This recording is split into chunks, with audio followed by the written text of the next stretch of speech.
तो आज के पॉडकास्ट में डिटेल में रिव्यू करेंगे T20 वर्ल्ड कप में खेले गए इंडिया वर्सेस पाकिस्तान और ऑस्ट्रेलिया वर्सेस इंग्लैंड के मैचेस को। ऑल्सो एनालाइज करेंगे इंग्लैंड और जर्मनी की स्क्वाड्स को for the upcoming Euros. So let's begin.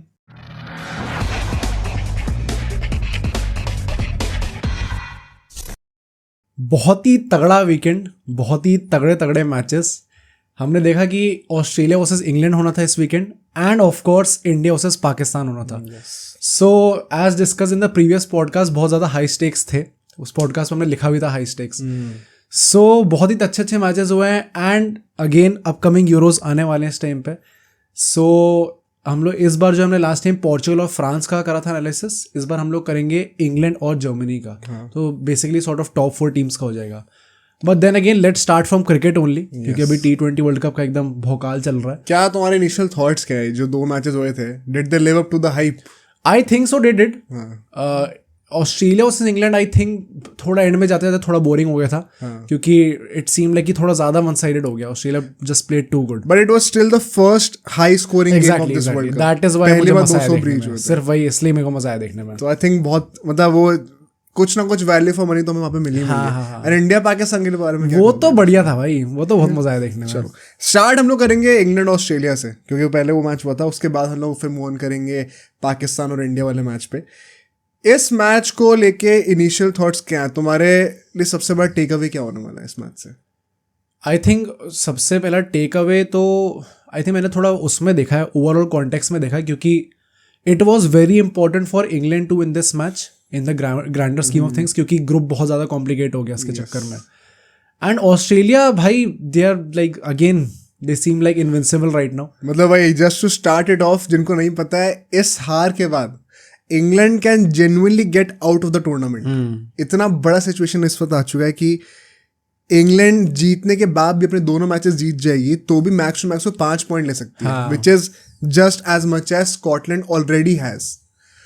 तो बात एक्चुअली में नेट रन रेट पे आने वाली है एंड बहुत बड़ी पॉसिबिलिटी है कि इंग्लैंड शायद ग्रुप स्टेज से बाहर हो जाए। राइट किसने सोचा था भाई ये वर्ल्ड कप से पहले? एंड हम लोग अभी बाकी उसको भी डिस्कस करेंगे। एक्चुअली हर ग्रुप में सीन बन रहा है। So coming now to the game, given कि कितने ज़्यादा हाई स्टेक्स थे कि इंग्लैंड अब बाहर हो सकती है ग्रुप स्टेज से, उस लेवल पे बात आ गई है। टॉस भाई इंग्लैंड जीतती है, चेस करने का डिसीजन लेती है। पिच ड्राई थी, विच मीन्स कि स्पिनर्स इवेंचुअली गेम में आने थे, but it was still a good wicket to start with. Plus एक साइड ऑफ द ग्राउंड पे बाउंड्रीज छोटी भी थी एंड हवा भी उस डायरेक्शन में चल रही थी कि हवा के साथ साथ मारोगे तो अब अच्छे से छक्के टप रहे थे। एंड इसका काम जो है ना ऑस्ट्रेलिया ने बड़े अच्छे तरीके से निभाया है। इसको हम लोग बात करेंगे आगे। बट लाइनअप्स की बात करी जाए, इंग्लैंड के लिए सेम लाइनअप थी एंड कमिंस के लिए एलिस चला गया था एंड पैट कमिंस आ गया था। उसके बारे में क्या कहना है? आई थिंक वो आया and also he performed quite well, bowling specifically. तो आई थिंक भाई बढ़िया है। अब आपने पहले बोला एलिस ने अच्छा परफॉर्म करा, उसको कैसे निकाले? अब पैट कमिंस को लेके उसने अच्छे से परफॉर्म कर लिया, अब उसको कैसे निकालोगे? So it's a good problem to have for Australia. But वही ना, मुझे वही लग रहा था किस मुंह से आपने एलिस को बोला है लेकिन निकलने के लिए। And as it turns out जो तुम कह रहे थे कि परहैप्स उसको सिर्फ रेस्ट देने के लिए निकाला था, अब लग तो ये रहा है कि देखने में कि सिर्फ एक मैच के लिए निकाला तो रेस्ट के लिए निकाला होगा। बट रिगार्डलेस इस मैच में देखते हैं कैसे वंस अगेन पैट कमिंस की जो बैटिंग थी वो कितनी इंपॉर्टेंट थी, because it still adds more depth to the lineup. And एक पॉइंट ऑफ टाइम आया था ऑस्ट्रेलिया के बैटिंग के टाइम पे जब वो थोड़ा बहुत स्ट्रगल कर रहे थे, उसके बावजूद उन लोगों ने 200 पार करा। वो क्यों करा? Because they have the depth. ये अभी हम लोग इंडिया पाकिस्तान वाले मैच को भी डिस्कस करेंगे तो ये डेप्थ की इंपॉर्टेंस पता चलेगी हर किसी को। Coming to the first innings, 74 for 2 in the power play, right, the biggest total in the power play in this world cup right now. Head और वार्नर दोनों एंड से पिटाई करी है। What we usually saw in the IPL, right, usually एक end से run आ रहे होते हैं, यहाँ पे दोनों एंड से पिटाई चल रही थी। How would you sum the power play? I think point वही है ना कि आप T20 वर्ल्ड कप में आ रहे हो तो जो भी हम परफॉर्मेंस एक्सपेक्ट कर रहे थे T20 लेवल के स्टैंडर्ड की, we obviously did not get to see that in any of the matches. But इस मैच में हमें स्पेसिफिकली देखने को मिला, they I think openers did their job perfectly. मतलब इससे अच्छे आप और स्टार्ट नहीं मांग सकते। आप 2 पावर प्ले में 2 विकेट गवा दिया आपने, बट उस पर भी आप कंप्लेन नहीं कर सकते जब 74 रन आप ला के दे दिए। T20 वही ना, वो कहते ही है it's a game of bits and parts. आपको 50 मारने की जरूरत नहीं है, आपने वो 38 रन मार दिया 18 बॉल में, that's a very good start, given कि आपके पास डेप्थ है टीम में। एग्जैक्टली, वरना फिर आपको एंड तक खेलना पड़ेगा। Now they had the depth and ये कोइंसिडेंस नहीं है वंस अगेन कि इसी मैच में क्यों ऑस्ट्रेलिया ने ऐसा ऑल आउट अप्रोच दिखाया जबकि टीम और बेटर ही थी। इससे पहले ओमान के अगेंस्ट मैच था, उसमें तो रन नहीं बन रहे थे। ऑफ कोर्स पिच का भी प्ले होता है, but if you have that depth तो फिर तुम्हारे पास लिबर्टी होती है कि तुम स्टार्टिंग से दोनों एंड से पिटाई कर सकते हो। वो चीज़ देखने को मिली। एंड यहाँ पे मोइन अली और आर्चर दोनों को विकेट्स मिल जाते हैं पावर प्ले के अंदर। अल्टीमेटली दोनों जो ओपनर्स होते हैं आउट हो जाते हैं। दोनों बहुत ही सिमिलर फैशन में आउट हुए, कैसे वो रूम बना रहे थे outside the off stump and उसी चक्कर में जो है बोल्ड हो गए थे। रिगार्डलेस ये दोनों बॉलर्स तो थोड़े बहुत इकोनॉमिकल थे, बट वुड एंड एक और बॉलर का मैं नाम लूँ अगर, विल जैक्स, इन दोनों के ओवरों में इन्होंने एक ओवर डाला पावर प्ले में, 22 रन आए दोनों के। तो बहुत ही टारगेटेड हिटिंग करी है। 44 रन सिर्फ इन 2 ओवरों में आए हैं। राइट। उसके बाद बचे हुए जो 30 रन है वो 4 ओवरों में आए आराम से। तो ये बड़ा स्मार्ट प्ले था ट्रैविस हेड और वार्नर के प्ले पे पार्ट पे। But to the next phase now, अगले 4 ओवर में इंग्लैंड काइंड ऑफ थोड़ा बहुत कम बैक करती है, जहाँ हम लोग देखते हैं कि सिर्फ 28 रन आते हैं 6 to 10 ओवर के बीच में। एंड इस ओवर के एंड तक जो है स्कोर जो है 10 ओवर के बाद 102 रन हो चुके थे, 2 विकेट गिरे हुए थे। अब यहाँ पे मार्श और मैक्सवेल दोनों बैटिंग कर रहे थे एंड वो काफ़ी हद तक इनिंग्स को स्टेबलाइज करना चाह रहे थे। स्ट्राइक रेट भी 100 के आसपास की थी। Do you think that was the right approach उस टाइम पे, या फिर दे कुड हैव एक्सेलरेटेड मोर? मेरा पॉइंट ये था कि इस टाइम पे आते थे थोड़ा स्लो हो गए थे वो। जो भी कौन कौन थे, एक तो मिचेल मार्श था और दूसरा कौन था? Maxwell right. Maxwell I think he was struggling again भाई, which was suppose to be his forte. जो वो स्पिन को मारने जाता है, he could not hit that as well. तो अगेन वो अपने वो जो आईपीएल का फॉर्म है वो कैरी करता है, वो यहाँ पे भी आ रहा है। He was trying to hit it but वो मार नहीं पा रहा था। एंड पॉइंट वन सेकेंड यहीं पे टारगेटेड हिटिंग हुई है बहुत ज्यादा।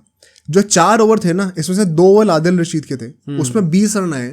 बचे 2 ओवर एक मार्कवुड का था और एक जॉर्डन का था, उनको मिलाकर कंबाइंड से 8 रन आए। तो ये बॉलर्स को पिक बड़ी अच्छी तरीके से करा ऑस्ट्रेलिया ने।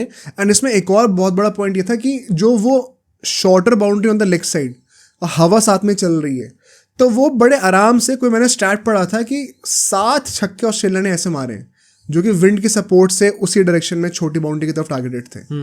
तो ये सब बड़ा प्लान्ड था और बहुत ही ज़्यादा स्टैटिस्टिकल एनालिसिस थी इसके पीछे। टैक्टिकली बड़ा स्मार्ट गेम प्लान बना रखा था ऑस्ट्रेलिया ने, जिसकी वजह से ये 200 रन बने।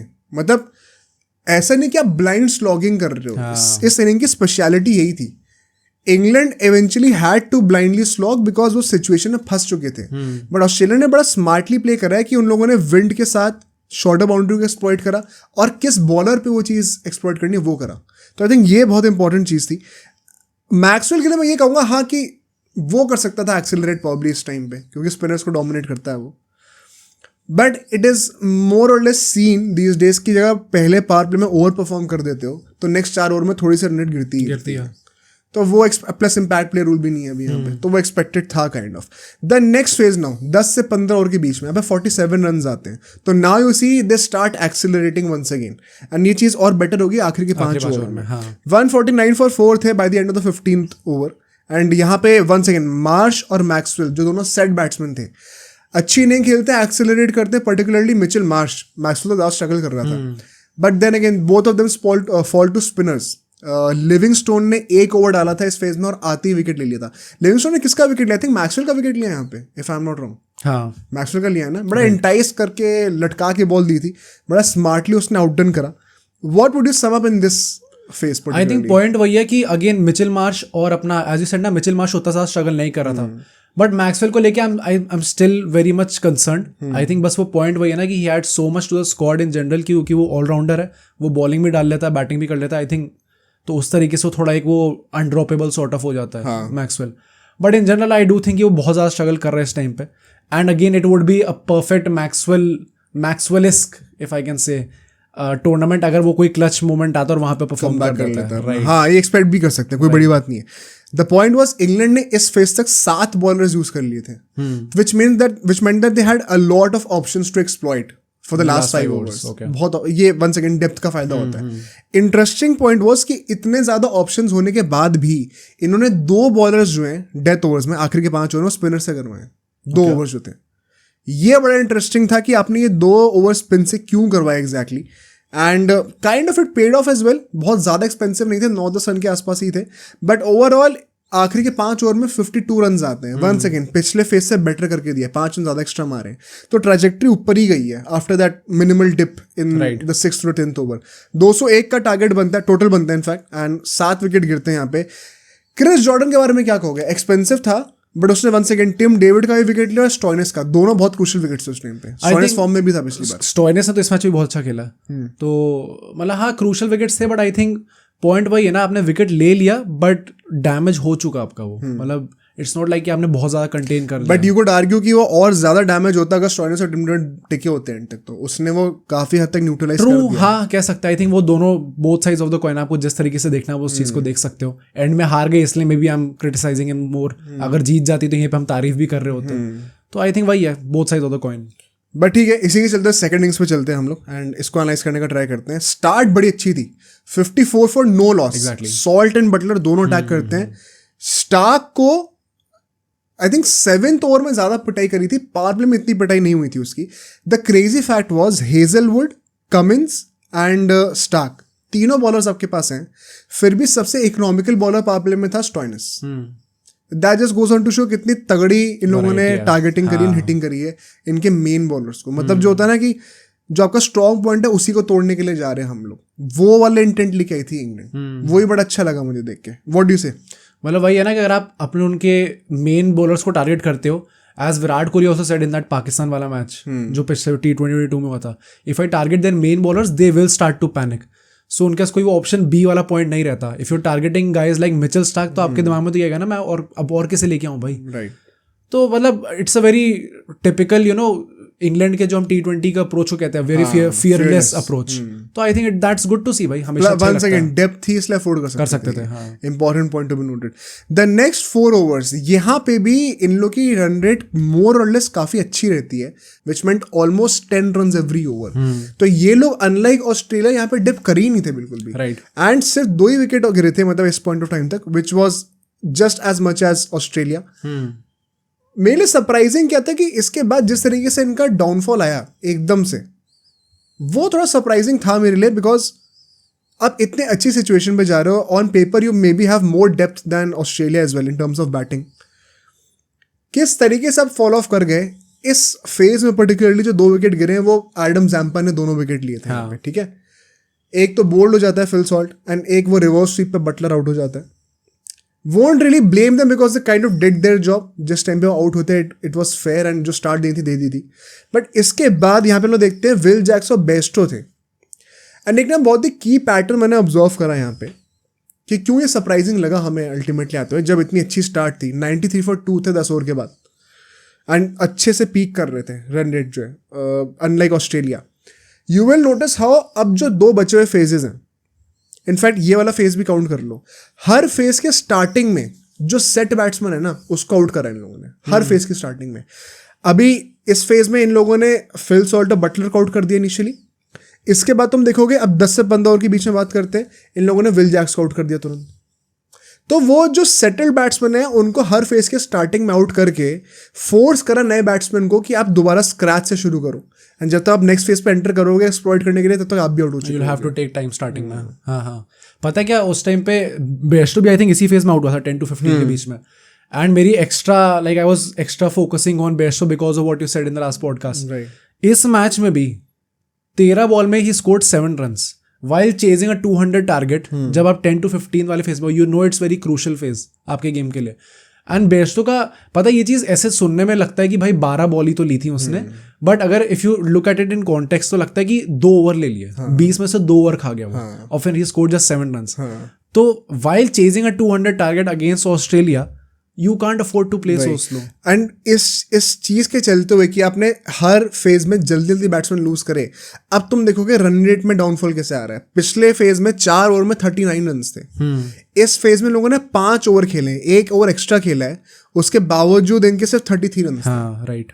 तो ओवर ज्यादा कंज्यूम करे और रन्स कम मारे। वो क्यों हो रहा है? बिकॉज बैट्समैन जो सेट थे वो आउट हो गए।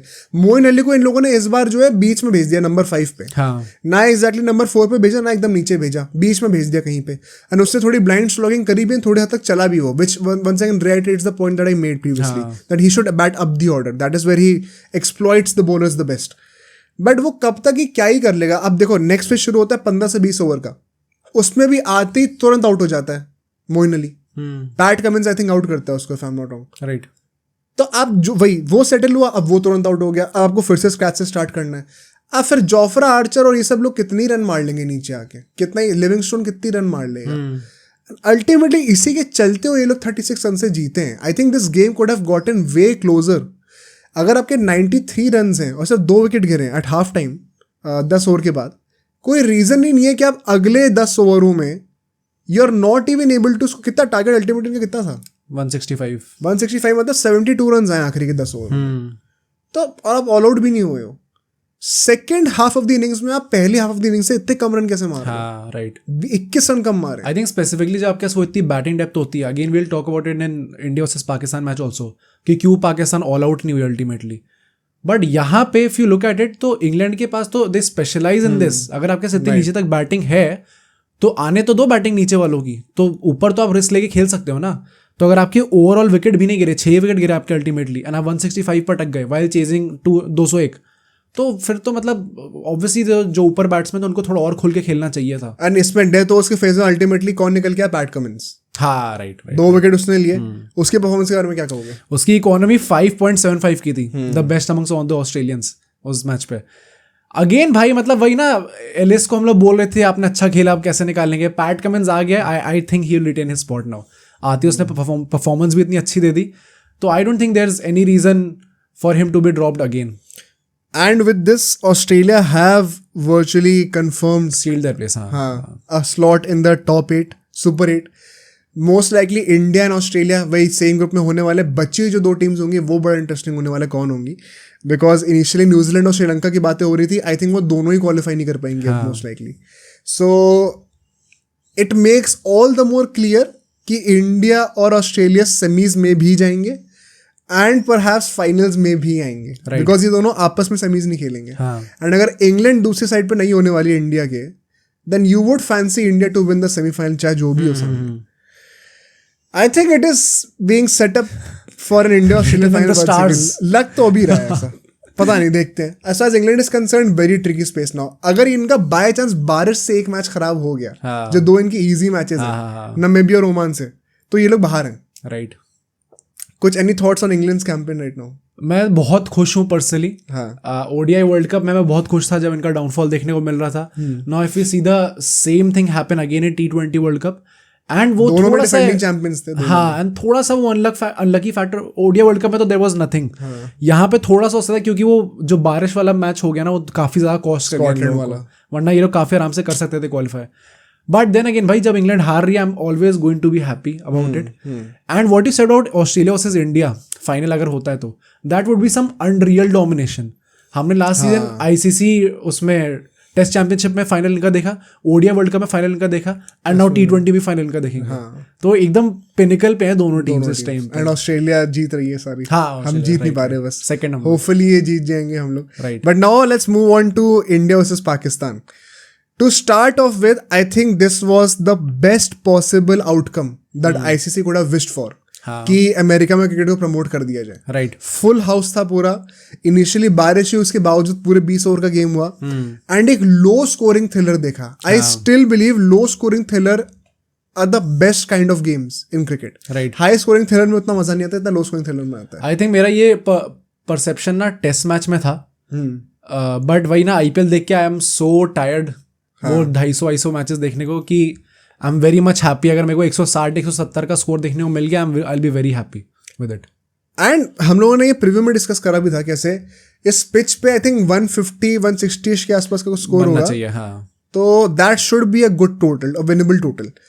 पॉइंट क्या था, अब बारिश भी हो गई ऊपर से, विच मीन्स कि इनिशियली बॉल में थोड़ा मूवमेंट देखने को मिलता, हमें स्विंग मिलता, सीम देखने को मिलता, विच मेंट कि फर्स्ट इनिंग्स में बैटिंग और ज़्यादा डिफिकल्ट हो जाएगी। राइट, और इंडिया टॉस भी हार गई, तो डेफिनेटली टॉस जीत के पाकिस्तान को चेज ही करना था, विच मेंट कि जो प्रिडिक्टेड एवरेज स्कोर होना चाहिए था उससे 10-20 रन नीचे गिरा दो, विच मेंट कि 140-135 के आसपास अगर आप बनाओगे तो it could be a winnable total. Right, उस पॉइंट ऑफ व्यू से क्या इंडियन अंडर परफॉर्म करा बैट के साथ? हाँ करा, ठीक है। फिर भी क्यों जीत गए वो डिस्कस करेंगे अभी। But now coming to the batting first, lineup में इंडिया की सेम लाइनअप थी, एंड उनके एक चेंज क्या था, इमाद वसीम को लिया थे एंड आजम खान भाई। राइट, एंड वो आई थिंक वन सेकेंड बेवकूफ़ी थी जो हमने लास्ट टाइम डिस्कस किया था कि आप 2 बॉलिंग ऑलराउंडर्स को, शादाब खान एंड इमाद वसीम को, आप नंबर 6 और नंबर 7 पे लेके आ रहे हो। इनफैक्ट इसमें तो नंबर 5 और नंबर 6 पे लेके आए थे। मतलब आपके टीम में सिर्फ और सिर्फ 5 प्रॉपर बैट्समैन हैं जो कि जेन्युइनली बैटिंग कर सकते हैं। इतनी कम डेप्थ के साथ आप कभी मैच जीत ही नहीं सकते भाई। इंडिया ने स्मार्ट प्ले पता क्या करा है, and now let's talk about India's batting, because कई लोग क्रिटिसाइज कर रहे थे, हमने लाइव स्ट्रीम भी करी थी, राइट, कि इंडिया की बैटिंग अच्छी नहीं हुई, ये नहीं हुई, वो नहीं हुई। उसमें कितनी सच्चाई ना अभी हम लोग साफ साफ कर लेते हैं, ठीक है। टू स्टार्ट ऑफ विद, क्या ये टोटल इनिशियली जितना होना चाहिए था उससे कम था? What do you think? हाँ, ऑब्वियसली कितना कम था? I think come in the sense कि 120 का टारगेट था ऑलरेडी। नहीं, हाँ आई नो, मैं वही लेके जा रहा हूँ कि अगर हम लोग देखें किस पोजीशन पे थी इंडिया एक टाइम पे, despite losing crucial wickets of Virat Kohli and Rohit Sharma, and then वनडा, उसके बाद अक्षर पटेल का भी जब विकेट चला गया था, आई थिंक 83 for 3 समथिंग थे, 81 for 3, राइट, और वो 11 बार ओवर हो चुके थे, 11 पॉइंट समथिंग कुछ था। एंड आई रिमेंबर मेरे दोस्त मुझसे कह रहे थे भाई हार जाएंगे match, and I just said कि भाई तुम लोग देखो इतने विकेट गिर गए, उसके बाद भी हमारा रन रेट काफी अच्छा है, पहली बात तो इस टाइम पे। सेकेंडली अभी काफी विकेट बचे नीचे, बैटिंग काफी लंबी है, डेप्थ है। तो वो 83 से लेके जब हम लोग 119 पे ऑल आउट ही हो गए, तो I think that was kind of a bummer कि इतना चाहे कितनी गंदी पिच हो, चाहे कोई भी ऑपोजिशन हो, आई थिंक इतनी क्वालिटी है, हमारा इतना तगड़ा टैलेंट पूल है कि इस लेवल का कोलैप्स नहीं होना चाहिए। I know that was ultimately at the end of the day that was enough to beat Pakistan, but in an ideal scenario this should not happen. मतलब मैं ये कहूंगा कि भाई कोलैप्स को कंसिडर करते हुए ये थोड़ा अंडर परफॉर्मेंस थी। आई वुड स्टिल से, एंड अगर ये कोलैप्स नहीं होता तो हम लोग 20-25 रन और मार देते हैं, व्हिच मेंट कि 140-145 ही बनते। 150 से ऊपर की पिच लग भी नहीं रही थी आफ्टर द रेन। डेफिनेटली। तो सबसे बड़ा पॉइंट तो ये कि जो लोग सोच रहे हैं कि हम लोग ने इतने रन कम मारे, नहीं, बहुत ज्यादा कम नहीं थे, 15-20 रन मैक्स और ऐड करते तुम। 140 तो मतलब एक विनिंग टोटल था यहाँ पे। इसको कंसिडरेशन में लेते हुए वो कोलैप्स आप कह सकते हो कि अंडर परफॉर्मेंस थी, बट उस कोलैप्स के पीछे का रीजन क्या था वो भी जानना जरूरी है। कई लोग जो है कह रहे हैं कि हम लोग को बैटिंग का अप्रोच चेंज करना चाहिए, ये करना चाहिए, वो करना चाहिए, तुम भी बोल रहे थे। अब वो उसका मतलब क्या ना एग्जैक्टली वो लोगों को समझ में नहीं आता है।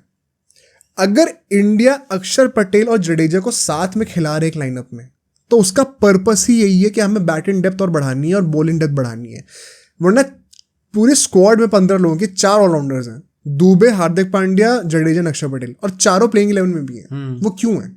क्योंकि इंडिया को डेप्थ बढ़ानी है। अगर आप उतनी डेप्थ लेके जा रहे हो और उसके बाद भी डर डर के संभल के खेल रहे हो, तो आई थिंक इससे बड़े तो कोई बेवकूफी हो ही नहीं सकती। तो जो तुम कहते जैसे कि अडेप्टेबिलिटी होनी चाहिए, उसको I try to explain that point. Did you understand it? तो मतलब एक बार बताओ। सी द पॉइंट इज, मैं कह रहा था ये चीज कि अडेप्टेबिलिटी इन द सेंस कि जैसे कोहली और रोहित शर्मा जल्दी आउट हो गए, थोड़ा काइंड ऑफ रेकलेसली आउट हो गए, kind of through away the wicket. In fact सभी, अक्षर पटेल, स्काई, कोहली, रोहित, सब के सब, and that can be consider under that style of play कि भाई हम एकदम अटैकिंग क्रिकेट खेल के जा रहे हैं, एसआरएच की तरह। हाँ, जो एकदम मतलब जो इन अ लेमैन टर्म जो समझता है अटैकिंग क्रिकेट कि भाई हर बॉल पे लप्पा चला दो, खेलो एकदम प्रॉपर। मेरा पॉइंट ये था कि अडेप्टेबिलिटी इन द सेंस कि अडेप्टेबिलिटी, सेंसिबिलिटी, मतलब and you kind of I think explained that more ज़्यादा अच्छे से एक्सप्लेन करा, which was कि आपको अटैक अप्रोच रखनी है, but you have to choose कि आपको कौन सी बॉल पे मारना है, किसके ओवर में। जैसे ऑस्ट्रेलिया की हमने बात करी कि किस ओवर को टारगेट करके मारना है। 200 रन बना तो दिए उन लोगों ने, एंड इट्स नॉट लाइक कि सारे प्लेयर्स नहीं परफॉर्म करा, ऊपर के 3-4 लोगों ने परफॉर्म करा, बट किस प्लेयर को टारगेट करना है, किस बॉल को टारगेट करना है, वहां पे किस एरिया ऑफ द ग्राउंड पे मारना है, विंड का यूज रहता है। उतनी हद तक प्लानिंग थी ऑस्ट्रेलिया। हाँ, राइट। उनका इंटेंट कम नहीं था, क्योंकि 200 तो नहीं बना दिया ना। तो बात वही है कि आपका जो आप कहते हो ना कि ये स्टेटमेंट कहना बड़ा आसान है कि सेंसिबली बैट करना चाहिए, अडेप्टेबिलिटी होनी चाहिए, अंधों के तरीके मार रहे हो। नहीं भाई, अगर आपने इतनी डेप्थ ले रखी है और उसके बाद भी अगर आप वैसे ही खेल रहे हो एंकरिंग की तरह, तो फिर आप बेवकूफ हो। आपका डेप्थ देने का पॉइंट ये है कि आप जो है अंधों की तरह स्लॉक करोगे, वरना फिर कुलदीप यादव को खिलाओ ना अक्षर पटेल की जगह, फिर बॉलर ही खिला लो वहां पे। तो डेप्थ का पर्पस ही वही है। अब ऐसे स्लॉग जो आपको करना है, ऑल आउट जो इंटेंट लेके जाना है, उसमें अडेप्टेबिलिटी का स्कोप कहाँ पे? आपको ऑल आउट इंटेंट तो रखना है, बट पिच पे जिस तरीके से बॉल आ रही है उसके अकॉर्डिंगली अपने शॉट्स को अडेप्ट करके रन स्कोर करने हैं। अगर एक पिच है जहाँ पे बाउंस उतना नहीं है, लो मतलब पाटा विकेट है, बहुत हैवी रोलर है जिसकी वजह से बाउंस ज़्यादा नहीं हो रहा, तो आप फ्रंट फुट पे भी पुल शॉट मार सकते हो, शॉर्ट ऑफ लेंथ की बॉल को खड़े खड़े मार सकते हो। वहीं अगर पर्थ से कोई विकेट आई हुई है, जैसे ये ऑस्ट्रेलिया से आई हुई है, आपको पता है कि शॉर्ट ऑफ लेंथ पे एक्स्ट्रा बाउंस, एक्स्ट्रा कैरी मिल रहा है, तो आपको वहीं पे वो शॉट बैक फुट पे खेलना है, फ्रंट फुट पे खेलना है, किस एंगल पे मारना है, किस एरिया ऑफ द ग्राउंड पे मारना है, फ्रंट ऑफ मिड विकेट या फिर बैक ऑफ स्क्वायर लेग, वो सारी डिटेल्स, इतनी छोटी छोटी डिटेल्स वो डिफ्रेंशिएट करती हैं कि आप उस बॉल को हवा में मारोगे तो आउट हो गया, फिर चौका छक्का जाएगा। इतनी इतनी डिटेल्स, उन डिटेल्स पे अडेप्टेबिलिटी लेके आनी है। इस पे इंटेंट पे जो आपका ओवरऑल एक आइडेंटिटी है कि हमें अटैकिंग क्रिकेट खेलना है, उसको अडेप्टेबल नहीं बनाना, उस पे वो it is non compromisable, non negotiable. उसको एग्जीक्यूट कैसे करना है, उस एग्जीक्यूशन में अडेप्टेबिलिटी लेके आनी है। ये बहुत इंपॉर्टेंट पॉइंट है जो कि सबको समझना चाहिए। विच इज वाई अगर जो लोग कह रहे हैं कि इंडिया का इंटेंट अच्छा नहीं था, आई think I highly disagree with them. Intent का एग्जीक्यूशन बेटर हो सकता था, इंटेंट यही रखना पड़ेगा, वरना 1 सेकंड डेप्थ का फायदा नहीं है। तो अगर डेप्थ रखी है देन रिस्पेक्टेड, एंड 1 सेकंड फिर लोग कहेंगे कि चलो फिर मत रखो डेप्थ, बट नहीं भाई वो मत, हाँ 1 second goes on to show this match was the typical. मैंने ट्वीट भी करी ये चीज, सबसे बड़ा एग्जाम्पल कि कितना बड़ा डिफरेंस क्रिएट हो जाता है between a team that has depth and a team that does not have depth. वो इस मैच में जितना हमें डिफरेंस देखने को मिला है ना, उससे बड़ा डिफरेंस कहीं देखने को नहीं मिलेगा। पाकिस्तान के पास 5-6 बॉलर्स थे और 5-6 बैट्समैन थे। इंडिया के पास 8 बैट्समैन और 7 बॉलिंग ऑप्शंस अवेलेबल थे। इतनी डेप्थ थी कि वो अंधों की तरह मारते मारते गलत एग्जीक्यूशन के साथ भी ऑल आउट इंटेंट के साथ 120 रन बना गए। अब पाकिस्तान से वो भी ना हुआ, पूरा स्मार्ट क्रिकेट खेलते हुए, टेस्ट मैच वाली इनिंग्स खेलते हुए कि हमें तो जरूरत ही नहीं मारने की, रन रेट बहुत कम है, 6 की रन रेट है, तो हम क्यों मारें। उतना स्मार्ट प्लेयर कैलकुलेशन के साथ भी वो चेज नहीं कर पाए। क्यों? क्योंकि भाई नंबर 5 और नंबर 6 पे तो बॉलिंग ऑलराउंडर्स आ रहे थे, तो डेप्थ ही नहीं थी तुम्हारे पास भाई, कहाँ से चेज कर लोगे। तो डेप्थ की इंपॉर्टेंस बहुत ज्यादा होती है। Keeping these 2 points in mind, now let's discuss the game. Power play के अंदर 50 रन बनते हैं, 2 ओपनर्स हमारे दोनों आउट हो जाते हैं, कोहली एंड विराट कोहली क्या कोहली एंड रोहित शर्मा। क्या कहोगे दोनों के ऊपर? नसीम शाहिन अफरीदी विकेट लेते हैं। काइंड ऑफ डिसअपॉइंटेड जिस तरीके से खेले वो लोग। आई think I was not expecting a lot from Virat Kohli इस मैच में, बट आई थॉट कि एक डिसेंट टोटल तो बनाएंगे। Even from Rohit Sharma I thought last match में काफ़ी अच्छी परफॉर्मेंस देखने को मिली, तो may be like another 30-35 run ऐसे सॉर्ट ऑफ देखने को मिलेंगे। बट ऑब्वियसली वो पहले आते हैं, फिर वो बारिश से उनका गेम रुक जाता है, फिर जब वापस आते हैं तो then they got out quite quickly. So a bit disappointed, but then again भाई मतलब कांट बी रिएक्शनरी एंड से कि भाई नहीं अब तो चेंज कर दो, हटा दो, नीचे ले आओ। एक इंटरेस्टिंग स्टार्ट लेकिन ये था कि विराट कोहली ने जब भी नंबर 3 के अलावा कहीं भी बैटिंग करी है T20 वर्ल्ड कप में, तो उसने हमेशा सिंगल डिजिट स्कोर्स ही बनाए। तो क्या इसके इंडिकेशन है कि नंबर 3 में बैटिंग करनी चाहिए? I still disagree. I think कि उसको ऊपर ही बैटिंग करनी चाहिए। आई थिंक जो चेंजेस है ना वो ग्रुप स्टेज के बाद देखना, जब 4 मैचेस हो जाएंगे उसके बाद you have ample amount of data to जज किया सही हो रहा है नहीं, मतलब ग्रुप्स नहीं, उसके बाद चेंज नहीं होंगे भाई, जो चेंज होने अभी होंगे ग्रुप स्टेज में। सुपर 8 में जाके थोड़ी चेंज करोगे, अनलेस सुपर 8 में इजी टीम मिल जाए, जो कि अभी हो सकता है। हाँ, वरना तो जब main part of the tournament है तब तो तुम्हारा कॉम्बिनेशन को तैयार होना चाहिए ना, तो तब चेंज नहीं होगा। पर I still think Virat Kohli should open. And once again वही बात है ना, ये दोनों ओपनिंग कर रहे हैं, ये किसी का हार्म नहीं कर रहे हैं, बॉल्स को वेस्ट नहीं कर रहे हैं। राइट। तो अब उसमें अगर आउट हो रहे हैं तो फिर क्रिटिसाइज मत करो इतना, उनके इंटेंट को समझो। They get out very early. मैं पाकिस्तान के पॉइंट ऑफ व्यू से ना 2-3 ब्लंडर डिसीजंस बोलना चाहता हूँ जो मुझे लगता है कि ये लोग ने गलती करी है। इंडिया उस टाइम पे दे रियलाइज कि बॉल बहुत ज़्यादा मूवमेंट कर रही है एंड स्काई को अभी लाना सही नहीं है। उन्होंने अक्षर पटेल को नंबर 4 पे भेज दिया। राइट। तो पाकिस्तान और हेल्प क्यों कर रही थी इंडिया की? नसीम शाह ने 1 ओवर डाला, उसमें उसको विकेट मिल गया विराट कोहली का, उसके बाद बॉलिंग ही नहीं कराई पावर प्ले में। क्यों नहीं करे भाई? अगर वो विकेट ले रहा है बंदा, उससे बॉलिंग कंटिन्यू कराओ ना। I think it was a blunder of a decision by Babar Azam. He should have given at least 1 more over. Just imagine Akshar Patel ने जो 20-25 रन वहां पे मारे हैं, कितना बड़ा गोल्ड माइन है वो। अगर वो जल्दी आउट हो गया होता और स्काई और जल्दी एक्सपोज हुआ होता तो इंडिया शायद 119 से जगह 89 पे आउट हो गई होती। आई थिंक वहां पे इन्होंने बहुत बड़ी मिस्टेक करी है। Regardless, Akshar Patel at number 4 was looking very good actually. Exactly. Rishabh Pant तो उसने बड़ी अच्छी बैटिंग करी। ऋषभ पंत थोड़ा लकी भी था, पाकिस्तान की फील्डिंग ने बड़ा हेल्प करा हम लोगों को। नेक्स्ट फेज में हम लोग देखते हैं कैसे 31 रन और आते हैं, तो ऐसा भी नहीं कि रन रेट बहुत ज़्यादा गिर रही है, ऑलमोस्ट 8 रन पर ओवर की थी। एक ही और विकेट गिरता है, अक्षर पटेल का विकेट गिरता है एंड स्टेप आउट करके छक्का मारने जा रहा था नसीम शाह को, उसमें बोल्ड हो गया। वंस अगेन इंटेंट देखो, इंटेंट वही था कि अग्रेसिवली खेलना है and there is no problem when you have batsman till number 8। तो मैं उस चीज़ को बिल्कुल सपोर्ट करता हूँ। Okay. ऋषभ पंत भी अगर आप इंटेंट वाइज देखोगे वो अपने रिस्क ले रहा था थ्रू आउट द गेम। वो तो कितनी बार एज के जो चौके लगे वो रिस्क लेते हुए तो लगे थे। इनफैक्ट हारिस रऊफ को उसने 3 लगातार चौके मारे थे बीच में, एंड उसके चलते हुए 31 रन आए इस फेज के अंदर। द नेक्स्ट फेज, अब यहाँ पे पाकिस्तान कैपिटलाइज करती है। 10 से 15 ओवर के बीच में यहाँ पे 4 विकेट और गिरते हैं। At one point of time Mohammad Amir hattrick पे था। हाँ। यहाँ पे क्या होता है, सूर्य कुमार यादव भाई साहब हमारे बहुत जल्दी आउट हो जाते हैं। What do have to say about SKY, जो बहुत लोग मीम्स बना रहे हैं। आई थिंक काफी लोग बोल रहे हैं, एंड जो भी क्रिटिसिज्म मिल रहा है भाई, I can't defend Surya Kumar Yadav. जो भी क्रिटिसिज्म मिल रहा है वो फेयर क्रिटिसिज्म ही है। It is a fact that उसकी जो इंपॉर्टेंट मैचेस में आए, जो थोड़े टॉप टीम्स के अगेंस्ट मैचेस हुए हैं इन वर्ल्ड कप्स, अगेन वैसे तो उसने न्यूजीलैंड में जाके सेंचुरी मारी है, साउथ अफ्रीका में जाके सेंचुरी मारी है, but in world cups his form against top teams has not been good, especially against Pakistan 2022 World Cup में भी हमने ये चीज देखी थी। So he needs to obviously step up in these games. He needs to show why he is the number 1 T20 batsman. क्योंकि अब बाकी अब यार अगर आप अभी USA कनाडा इनके अगेंस्ट मार भी लोगे ना तो nobody will praise you. कोई भी, not even that भाई, कोई भी मार ले, रोहित शर्मा, विराट कोहली, कोई भी कर ले, nobody will praise him.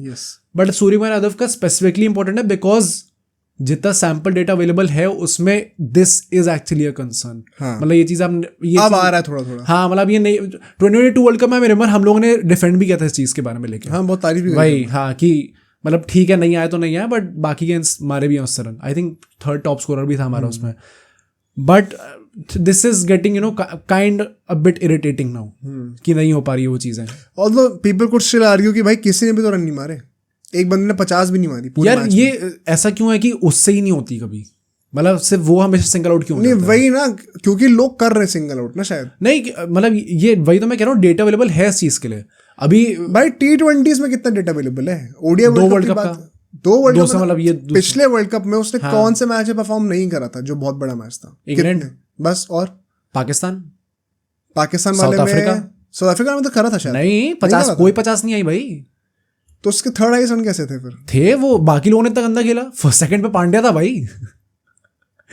वही तो पॉइंट है फिर सही से याद तो। हाँ, नहीं मैं वही कह रहा हूँ, मतलब ऑफ लेट जो भी लोग क्रिटिसाइज, मतलब तुम कह रहे हो कि सारे 50 के सिर्फ ये बी टीम्स। नेदरलैंड्स में उसने बहुत अच्छा खेला था। आई रिमेंबर उसने कुछ सेंचुरी नहीं, 50 मारी थी। एंड एक और कोई मैच था, आई डोंट रिमेंबर किसमें मारी थी, बट उसमें पाकिस्तान में जल्दी आउट हो गया था, इंग्लैंड में जल्दी आउट हो गया था, साउथ अफ्रीका में। मैं साउथ अफ्रीका चेक करता हूँ साथ के साथ ही, तुम तो बताओ अपने पॉइंट्स। मतलब आई थिंक ओवर टाइम ये चीज डेवलप हो रही है, जो भी क्रिटिसिज्म है वो फेयर है। ऑब्वियसली ये जो क्रिटिसिज्म आ रहा है, ये जो भी थोड़ी ट्रोलिंग चल रही है, ये इसलिए बढ़ गई है क्योंकि ओडीआई वर्ल्ड कप में जो परफॉर्मेंस थी, जो फाइनल परफॉर्मेंस थी, उसके बाद से everybody still hung up on that कि भाई स्काई ने 68 ऑफ 40 बॉल्स बनाया था साउथ अफ्रीका। अच्छा, ओके। वही तो मैं सोचूं ये पता नहीं कौन सा वो है तो। बट हाँ, मतलब I get what you are saying, but I would still say कि इसमें काफी हद तक जो नैरेटिव है वो ओडीआई वर्ल्ड कप की वजह से भी आ रहा है। एंड अभी मेन मैचेस सुपर 8 आने बच्चे हैं, तो आई वुड स्टिल से कि मतलब अभी अगर ये 50 मारता है USA Canada against, I won't count. हाँ, obviously, but let's wait till the super 8। मतलब एक बंदे का एक T20 वर्ल्ड कप जिसमें वो 3rd हाईएस्ट स्कोरर था, उसके बाद भी अगर हम लोग अभी क्रिटिसाइज कर रहे थे, इट इज टू अर्ली। लोग भूल जाते हैं कि स्काई की एज 32-33 की है, लेकिन वो as an international player he is very young. हाँ, right. So I think let's give him some more time. I don't want to get critical too early of any player right now. अभी अगला नाम आएगा Shivam Dubey, of course. ये दोनों players ही बड़ी जल्दी out होते हैं। सबसे पहले हारिस रऊफ स्काई को आउट करता है, एंड देन नसीम शाह दुबे को आउट कर देता है। दोनों, specially Dubey kind of struggle कर रहा था, 8-9 बॉलों पे 3 रन बनाए थे उसने। जिस तरीके से आउट हुआ, बहुत ही सॉफ्ट डिसमिसल था, तो ऐसा भी नहीं कहेंगे कि विकेट थ्रो करा उसने एज सच। लोग कह रहे शिवम दुबे को भी हटा दो एंड एक प्रॉपर बैटर को ले आओ, या फिर रिंकू सिंह को रिजर्व से लेके स्क्वाड में ले आओ और उसको स्टार्ट करा दो। Do you think once again you are getting too critical too early? हाँ, आई थिंक अभी तो 2 ही मैचेस हुए हैं, तो आप एंड नॉट आउट था, एंड प्लस शिवम दुबे को लेके वी आल्सो डोंट हैव, मतलब जो हम सूर्य कुमार यादव के लिए कह रहे हैं, शिवम दुबे के लिए तो उतना डेटा भी नहीं है भाई हमारे पास कि आप उसको कोई रेपुटेशन दे दो किसी चीज की कि ही इज ऑलवेज चोकिंग। ये चोकिंग वाला टैग पूरे आईपीएल के फर्स्ट हाफ ऑफ टूर्नामेंट में everybody was hello bent on praising Shivam Dubey, and rightfully so, बहुत अच्छा खेला। पहला फेज क्या 14 में से 10 मैचेस जब वो अनाउंस हो गई टीम उससे पहले तक, एंड उसके बाद when he was not performing तो एवरीबॉडी वाज लाइक कि नहीं भाई इसे निकालो, चोकर है। ये चोकर कहाँ से बन गया भाई एकदम से? चोकर टैग कहाँ से मिल गया इतनी जल्दी? बट देन अगेन, मतलब ऑब्वियसली जितने भी प्लेयर्स हैं जिन लोगों ने परफॉर्म नहीं करा, they need to take a hard look on themselves, क्योंकि भाई this is the biggest stage now. And अब धीरे धीरे मैचेस और बढ़ते ही जाएंगे इसकी क्वालिटी में एंड इम्पोर्टेंस में. सो मतलब वही ये बात है कि you should not get too critical. बस उनको खुद को पता होना चाहिए कि भाई it's time to step up. Considering that उसके बाद हम देखते हैं मोहम्मद आमिर पंत और जडेजा को बैक टू बैक आउट करता है. Pant I think stand out player, respect to Pant. Jadeja लेकिन जिस तरीके से आउट हुआ, गोल्डन डक. क्या कहोगे, मतलब जडेजा पे बहुत क्रिटिसिज्म आ रहे हैं अभी. आई थिंक फेयर है वो भी, क्योंकि his batting has not been good in T20s. कुछ ऐसा है कि ऋषभ पंत ने ऑलरेडी जडेजा से ज्यादा वो बाउंड्रीज मार दी हैं T20 वर्ल्ड कप्स में. अच्छा. हाँ, एंड ऋषभ पंत का कुछ वो भी चक्कर बन गया है कि अगेंस्ट पाकिस्तान इन T20 वर्ल्ड कप्स वो सेकंड हाईएस्ट स्कोरर है इंडिया का है आफ्टर विराट कोहली है. हाँ, कुछ पहले 21 समथिंग मारे थे और आज उसने 40 मार दिया, तो 60 में बन भी गया वो. और किसी ने इतना रन भी नहीं वही तो पॉइंट है. Which is very funny भाई, actually quite a surprising stat. But I think वही यार, ऋषभ पंत ने तो बहुत अच्छा खेला. अगेन नंबर 3 पे जो रिस्पॉन्सिबिलिटी दी जाती है, इट सीम्स लाइक कि इस टाइम पे वो काफी अच्छे से निभा रहा है उस चीज को. और वार्म अप मैच जब बांग्लादेश का हुआ था, जब इसने नंबर 3 में बैटिंग करी थी, तब सब क्रिटिसाइज कर रहे थे कि क्यों एक्सपेरिमेंट कर रहे हो इसके साथ. Right. But it pays of brilliantly well right now. Jadeja के लिए वही कहूंगा, you can still not bench him. हाँ नहीं, ऑब्वियसली बेंच तो नहीं कर सकते, तुम्हें खिलाना ही पड़ेगा. The amount of quality he brings in, it is just too much. Plus the profile he has, he will have to play. Bowling में उसने 2 ही ओवर करे आई थिंक, बट अच्छी बॉलिंग थी. 10 रन दिए थे शायद सिर्फ. Let me check. तो इकोनॉमिकल था वहां पर भी. एंड बैटिंग का, बट हाँ, there is no escaping, he has to improve, specially if he is playing as a finisher. Given कि अक्षर पटेल ऊपर चला गया था, Jadeja was supposed to be the last in line. हाँ, उसके बावजूद वो फेल करा है. एंड विद दिस आखिरी के 5 ओवर में फिर जो 3 विकेट बचे हुए थे, अर्शदीप सिंह ने थोड़े हाथ पैर चलाए, थोड़ा छटपटाया वो. एंड ठीक ठाक बैटिंग कर ली भाई उसने. डिफेंस में सही कर रहा था वो. आईपीएल में थोड़ी सी बैटिंग देखी थी तो पता था कि कर सकता है बैटिंग. रिगार्डलेस वो थोड़े बहुत रन मारता है, बट 119 ऑल आउट हो जाते हैं हम लोग. It was not good enough. As we discussed why, still the kind of depth we had, हमने घटिया खेलते खेलते भी, इतना गलत एग्जीक्यूशन रखते हुए भी 119 तक खींच दिया. That is the luxury that having batting depth gives you. Right. The same thing Pakistan lagged. एक चीज चेक करके बताना, शादाब खान ने शायद एक भी ओवर नहीं डाला है. If I am not, Shadab Khan ने एक भी ओवर नहीं डाला मेरे ख्याल से. हाँ, नहीं डाला ना. नहीं भाई पाकिस्तान क्या कर रही थी, एक बॉलिंग ऑलराउंडर से आपने एक भी ओवर नहीं कराया और नंबर 5 पे बैटिंग करने को भेजा है. तो इससे अच्छे किसी बैट्समैन को खिला लेते थे ना. राइट. क्या कर रहे थे भाई. Once again second blunder decision by Babar Azam and the management. Third जो आएगा अभी मैं बताऊंगा आपको, which ultimately costed them the game. Second innings की बात करते हैं. 35 पे 1 विकेट था पावर प्ले के अंदर. रन रेट 6 से कम की ही थी मतलब. एंड बुमराह जो है वो बाबर आजम को आउट करता है. Brilliant catch by Suryakumar Yadav in the slips. Rizwan बड़ा ही स्लो और कॉशियसली खेला था स्टार्टिंग से. एंड सिराज एंड बुमराह ने 2 ओवर फेंके बड़े अच्छे.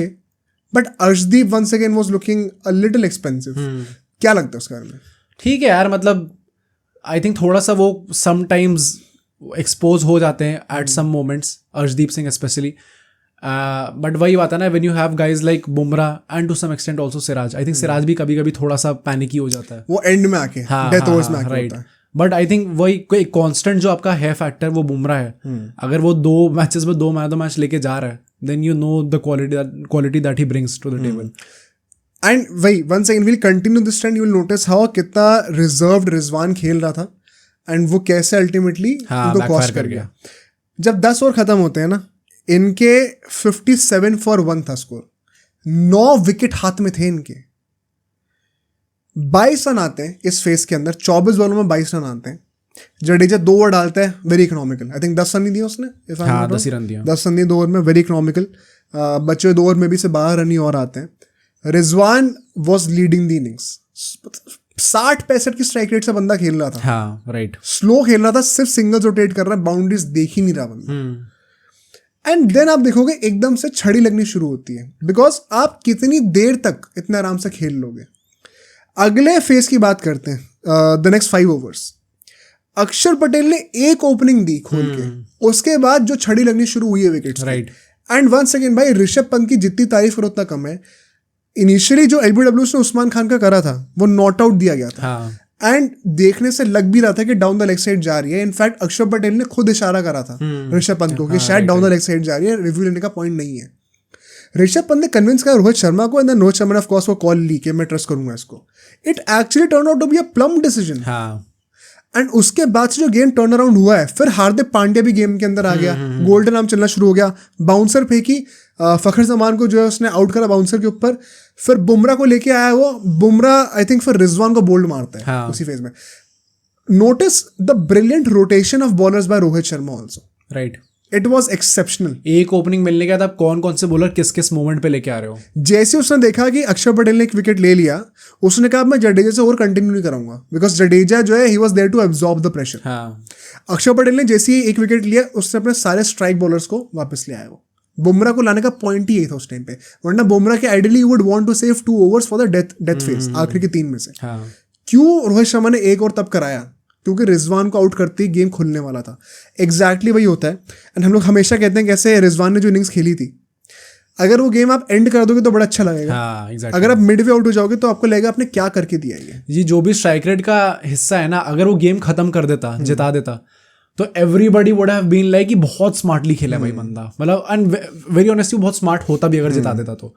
बट पॉइंट वही है, if you get out then नीचे वाले लोगों पे प्रेशर आ गया. पहली बात तो कि आपका इतने स्ट्राइक रेट आपने धीरे खेला तो रिक्वायर्ड रन रेट बढ़ गई और फिर अब ओवर भी कम बचे. नीचे बैटिंग भी नहीं है आपके पास. And you will notice the third blunder by Pakistan, which is कि आपको दिख रहा है कि रिजवान अभी आउट हो गया है. आपने बेवकूफ़ी क्या करी, आपने शादाब और इमाद वसीम को इफ्तिकार अहमद से ऊपर बैटिंग करने के लिए भेज दिया. भाई क्या सोच रहे थे? इफ्तिकार अहमद तब आया गेम में जब ऑलमोस्ट इम्पैक्ट क्रिएट करना इम्पॉसिबल था, बिकॉज इंडिया के बॉलर्स अलग लेवल पे थे उस टाइम के. हाँ. उससे पहले इमाद वसीम और शादाब खान सारी बॉलें चूज गए भाई. आप क्या सोच के इफ्तिकार अहमद को वेट आउट कर रहे थे नंबर 7 के लिए? It is beyond me. I think the term that you use in the live stream also कि that was a very defensive approach. क्योंकि वो वाला आपने ये सोच लिया कि नहीं इनको पहले भेज देता हूँ, ये थोड़े रन बना देंगे, फिर नीचे आके फिनिश करके ले जाएगा.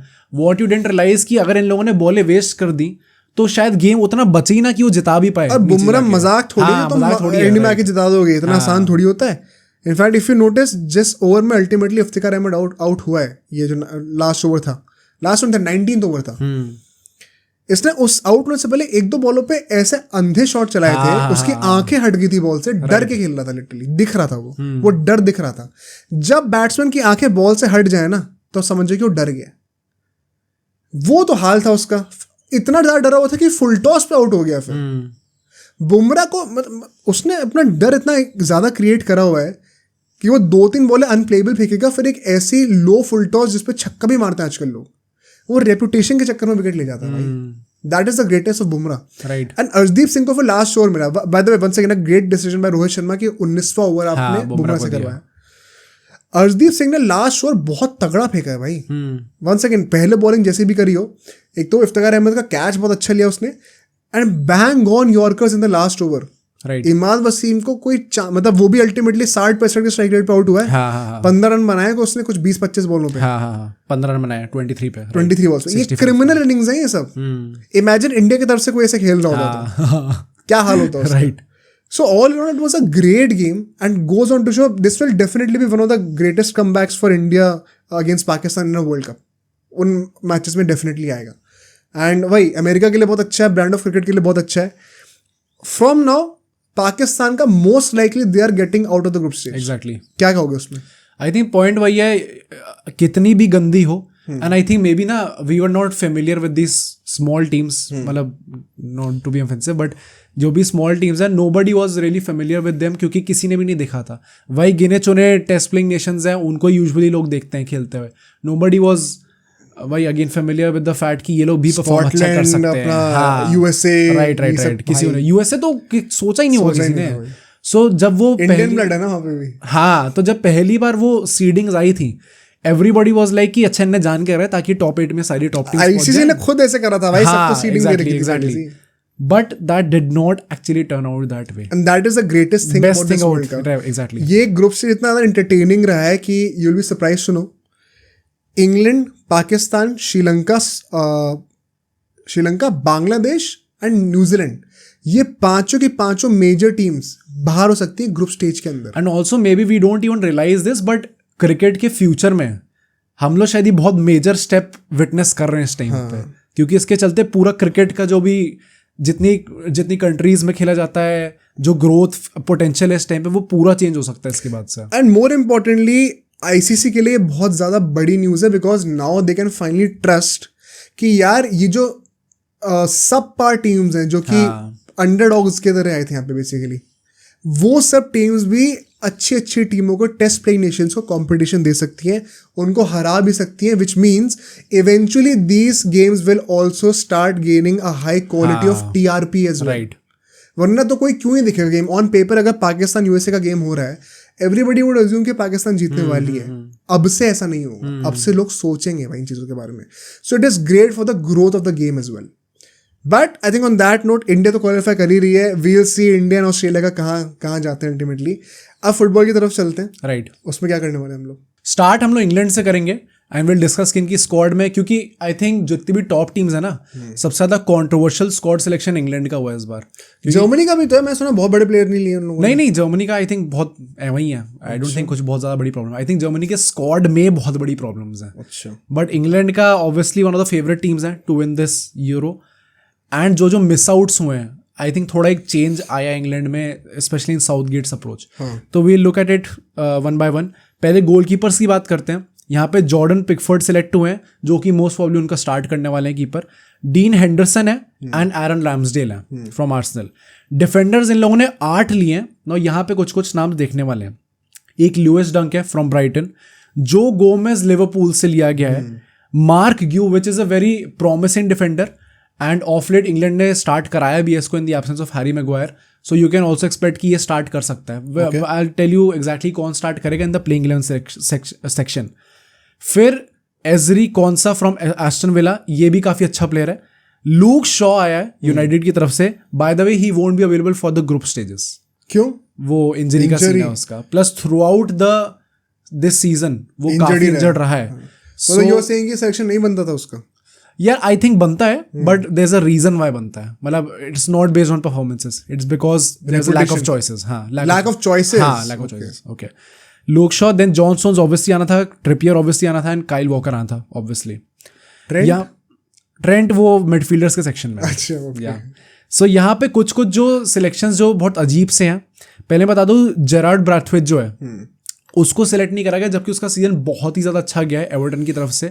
इनफैक्ट कुछ मैचेस में उसको एज अ स्टार्टिंग डिफेंडर भी रखा था इंग्लैंड ने, but for some reason he was not selected in the squad.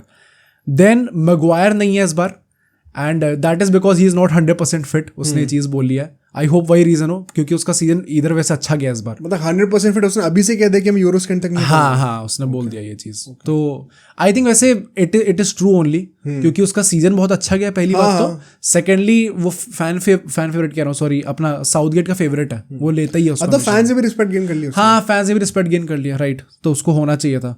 Then mark Gue जो है वो कौनसा और डंक, और मार्क ग्यू, कौनसा और डंक, ये तीनों स्क्वाड के अंदर हैं।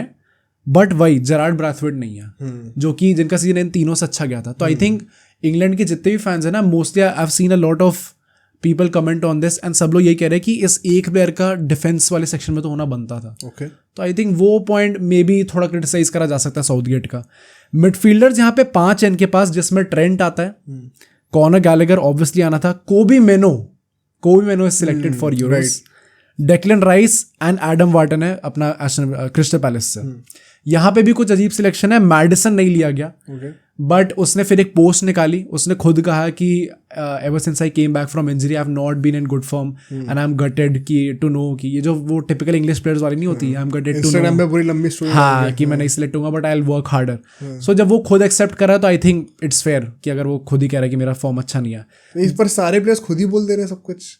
हाँ, तो वही तो अजीब नहीं लग रहा था इंग्लैंड का तो यही होता है हर बार। चलो ठीक है। देन कर्टिस जोन्स है, वो सिलेक्टेड नहीं है। आई थिंक कुछ लोग क्वेश्चंस रेज करे, but I think for me it was expected, भाई नहीं होना था उसे सिलेक्ट। ओके। देन फॉरवर्ड्स पे आते हैं, यहाँ पे भरमार लगेगी। एंड जो सबसे ज्यादा कंट्रोवर्सी हुई है वो इस बात पे हुई है कि जूड बेलिंगम को फॉरवर्ड सेक्शन में क्यों डाला।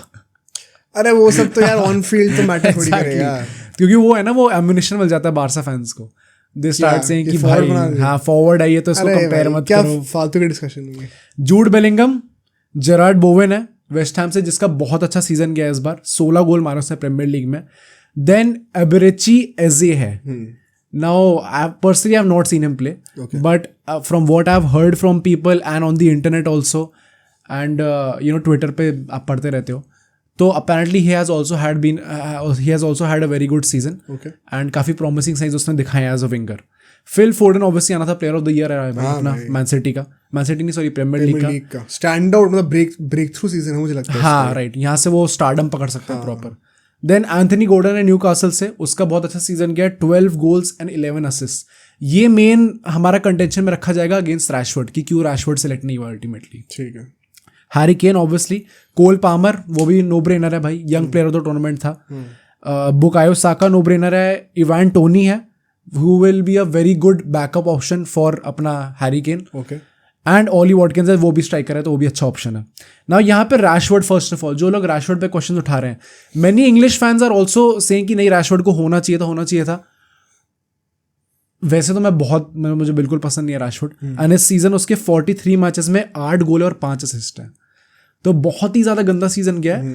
But I explain why I get कि लोग क्यों कह रहे हैं ये चीज कि शायद ले सकते थे. ठीक है. And second which is even more surprising is ग्रिलिश नहीं लिया गया इस बार. ऑल्दो ग्रिलिश के लिए वही ना, you can make the argument इस सीजन अच्छा नहीं गया उसका. सिटी में खेला भी कितना है सर, खेला कितना है, प्लस 36 मैचेस में उसके 3 गोल और 3 असिस्ट हैं. वही ना, वो 36 मैचेस लिखने को हैं, बट हर मैच में स्टार्ट भी नहीं कर रहा. राइट. तो मतलब आप कह सकते हो थोड़ा टू सम एक्सटेंट क्वेश्चन उठा सकते हो, बट आई स्टिल थिंक कि like on his day he is a match winner, and इसलिए like he could have been selected. ये लोगों ने रेपुटेशन पे नहीं लिया प्लेयर्स को. हाँ वही पॉइंट है इस बार, पूरे सिलेक्शन का पॉइंट वही है इस बार. बट डिफेंस में तुम कहते कि वो बंदा डिजर्व करता था. हाँ राइट. तो क्या फिलोसफी थी टीम सिलेक्शन की एग्जैक्टली क्लियर नहीं. हाँ राइट. देन हम लोग आएंगे प्लेइंग 11 पे. England usually plays with 4-2-3-1, everybody knows. यहाँ पे मैं 2 लाइनअप बताऊंगा. 5 एट द बैक भी तो खिलाते हैं कभी, वो अब नहीं खिला रहे. तो यहाँ पे मैं 2 लाइनअप बताऊंगा एंड यू कैन चूज की कौन सा बेटर है. ऊपर हैरी केन होगा ऑब्वियसली. देन जो पीछे 3 होंगे, जो 2, एक अटैकिंग मिडफील्डर और 2 विंगर सॉर्ट ऑफ होंगे. लेफ्ट विंग पे फोर्डन आएगा, बीच में बेलिंगम आएगा, राइट में साका आएगा. जो भी लोग कह रहे हैं फोर्डन को राइट में होना चाहिए, इंग्लैंड की तरफ से वो बहुत बार लेफ्ट में भी खेल चुका है. एंड साका भाई can't be dropped right now, very frankly. Then पीछे Kobbie Mainoo and Declan Rice आएंगे डबल पिवट में. लेफ्ट बैक की प्रॉब्लम आएगी which is one of the main weaknesses of this squad. अब यहाँ पे आप शॉ खिलाना चाहते हो ideally, but Shaw group stage के लिए अवेलेबल होगा नहीं. जब वो वापस आएगा नोबडी नोस कैसा खेलेगा वो. तो यहाँ पे 2 ऑप्शन बनते हैं, या तो आप ट्रिपियर को खिलाओ जो कि एक्चुअली में एक राइट बैक है, बट आप तब भी लेफ्ट बैक खिला लो उसे, वो खिलाता भी है कई बार. एंड सेकंड इज आप जो गोमेज खिला दो. जो Gomez in an ideal world इस स्क्वाड में ही should be treated as a third choice left back. उससे ऊपर उससे नहीं आना चाहिए. First would be Shaw, second would be Trippier as a right back जिसको आप लेफ्ट बैक में खिला रहे हो, देन जो गोमेज. इतना अच्छा प्लेयर नहीं है जो गोमेज कि आप उसको स्टार्ट ही करा दो. तो कौन स्टार्ट कर रहा है तुम्हारे लिए? आई थिंक इनिशियल स्टेजेस में तो ट्रिपियर स्टार्ट करेगा क्योंकि शॉ अवेलेबल नहीं होगा. देन मे बी शॉ आ जाए वापस. देन आते हैं सेंटर बैक पेयरिंग पे. आई थिंक यहाँ पे स्टोन्स होगा, वो डेफिनेटली वो रहेगा ही रहेगा. एंड सेकंड इज मार्क गुई. आई थिंक उसके काफी अच्छे चांसेस हैं. ऑफ लेट भी जो 3-4 मैचेस हुए हैं उसमें उसने स्टार्ट कराया उसको. एंड राइट बैक पे होगा वॉकर. नाउ जो दूसरा लाइनअप है उसमें बहुत थोड़े चेंजेस हैं. केन, फोर्डन, बेलिंगम, साका ये सब सेम रहेंगे. डबल पिवट में वी कैन सी कि डेक्लन राइस के साथ ट्रेंट आ सकता है, क्योंकि वो as a box to box midfielder खेल सकता है. Won't you think this is more likely Trent over Kobbie Mainoo? मेरा पॉइंट वही है कि आई थिंक हो सकता है, but Kobbie Mainoo like of late he has been very good. Plus इसको लेके अभी साउथगेट ने अपनी जो स्क्वाड अनाउंसमेंट के बाद एक प्रेस कॉन्फ्रेंस होती है उसमें उसने बोला कि मैगवायर के जाने के बाद से हमारा जो एरियल डिफेंसिव एबिलिटी है वो काफ़ी कम हो जाती है. एंड कोबी मेनो ने यूनाइटेड की तरफ से specially in set pieces defend करने में एरियल एबिलिटी बहुत अच्छी दिखाई है.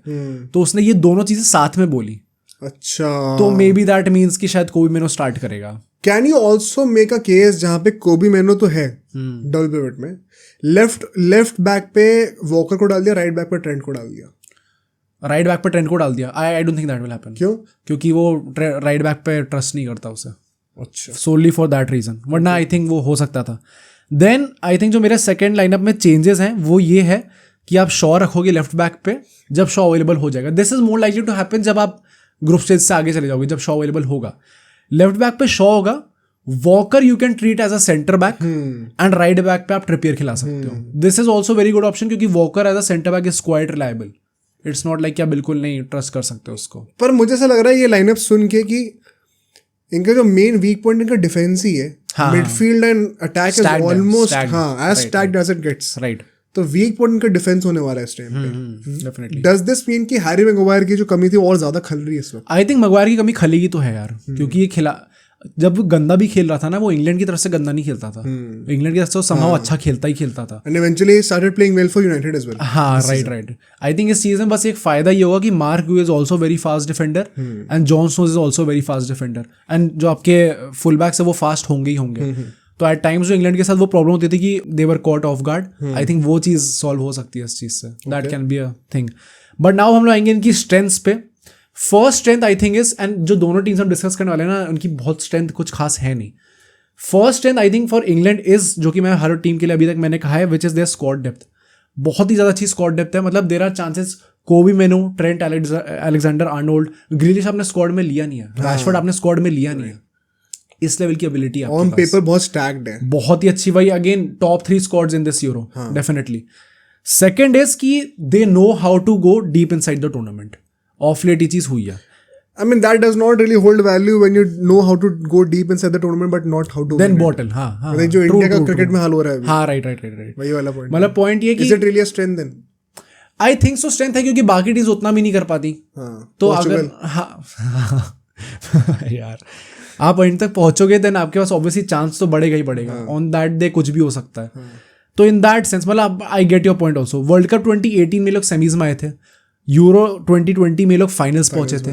इट्स जस्ट दैट कि अभी जो वर्ल्ड कप हुआ था 2022 में, दैट वाज अ बमर, क्योंकि ये लोग क्वार्टर फाइनल्स में बाहर हुए थे अगेंस्ट फ्रांस. फ्रांस मिल गई थी ना बात. पर हाँ, फ्रांस के अगेंस्ट बाहर हुए थे. उसे पेनल्टी मिस कर दी थी हैरी के ने पेनल्टी मिस कर दी थी. राइट.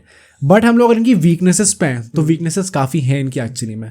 फर्स्ट इज कि साउथगेट जो है वो काफी ओवरथिंक करता है in big games, in the sense कि कई बार वो बड़े मैचेस में बहुत ज्यादा डिफेंसिव हो जाता है.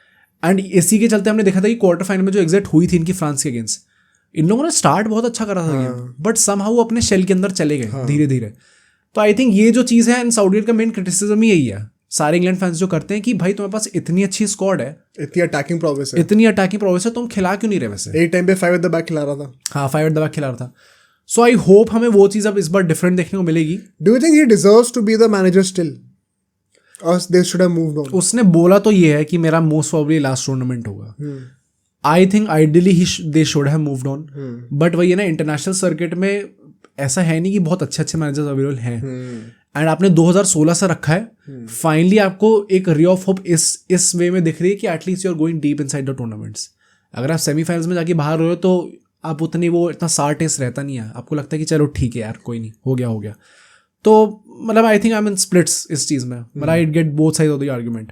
बट इफ ही से they go to semis, do you think he should continue till the 2026 World Cup? नहीं, आई डोंट थिंक सो. क्यों? I think it would be the ideal time to let him go. मतलब 16 से रखा हुआ है भाई, 8 साल हो गए. वही इससे वो डिडियर डेशम्प है जिसकी टॉप टीम्स में, जिसने 2012 से करता आ रहा है. उसका सबसे ज़्यादा एक्सपीरियंस यही है. तो मतलब 8 टाइटल तो आ जाना चाहिए था ना, वो तो वर्ल्ड कप भी ले आया. सही बात है. तो आई थिंक 8 टाइटल आ जाना चाहिए था. सेकंड इज कि इनकी गोल कीपिंग ऑप्शंस देखें तो सबसे पहले आता है यहाँ पे जॉर्डन पिकफोर्ड, जो कि he is having a decent season. He has never been that good in my opinion. Dean Henderson at Palace, he has had a average season at best. And third is Aaron Ramsdale, who is not even the first choice of Arsenal. So I think यहाँ पे गोल keeping options में इन लोगों को थोड़ी problem हो सकती है, क्योंकि they don't have a very good goal keeper.